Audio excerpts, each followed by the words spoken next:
It's not easy finding affordable apartments in the Boston area, and tonight we're taking a closer look at the fight over brokers' fees. Research through the Attorney General's Consumer Complaint Database and found brokers' fees are a real concern for a lot of people. They can equal a full month's rent and make up the upfront cost of renting nearly impossible for people. Boston 25 News reporter Drew Caritas looks at the push to examine the fairness of these fees and what you can do to try to avoid them.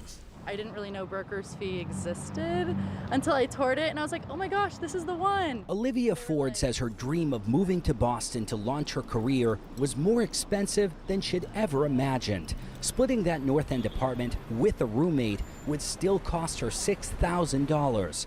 $1,500 for first and last month's rent, a security deposit, and a broker's fee. I think for it to be the entire month of rent, that's obscene to me. The Florida native had no experience with broker fees, which are standard practice in Massachusetts and New York. Like, all they really do is show up, give you a tour around the apartment, and they're like, okay, where's my money?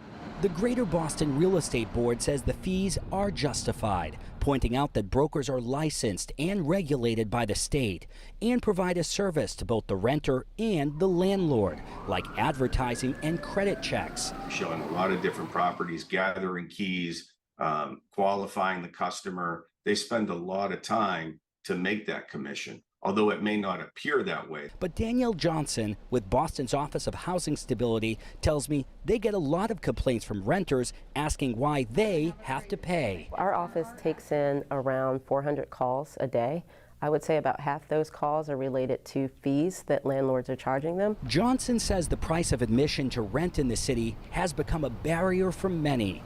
The average rent for a one-bedroom in Boston is nearly $2,800, which could balloon to more than $11,000 up front with a full month's broker's fee. What's one of the #1 scenarios you see where people are being asked to pay a broker's fee and they shouldn't be? When a tenant has found the unit themselves and there has been no help from the broker. Johnson advises tenants to keep a log of all the work they've done to find an apartment, but says a lot of the times landlords have fees baked into their lease. She says low vacancy rates and the lack of state regulation often benefit landlords, so they're able to pass on that broker cost to tenants. Are you hopeful we'll see a change in this being standard practice here in the state? I am hopeful. I think a lot of conversation has been had amongst elected officials to have conversations with both sides. Previous legislation to limit broker fees here in Massachusetts has fizzled over the years here on Beacon Hill.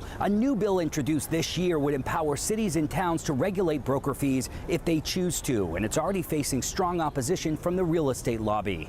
Suffolk University professor James Matthews manages a clinic where law students work with low-income renters to find alternative affordable housing. He's pushing for state laws to limit broker fees under certain conditions. Landlords passing the broker fees onto the tenants certainly has a huge impact on renters. I think as a result, they may end up in poor neighborhoods or poor quality housing. We asked housing experts what people can do to avoid broker fees. First, considering a large apartment community where you deal directly with a leasing office. Next, try to negotiate. Ask the landlord to pay all or part of the fee. And if you can, be patient. The closer the move-in date, the more anxious the landlord may be to fill that vacancy. Advice Ford wishes she had considered before taking out a loan to afford relocating to Boston. Sometimes I'm like, it's kind of silly I wanted to be here because it's so expensive, but it's so beautiful. In Boston, Drew Caritas for your local station, Boston 25 News.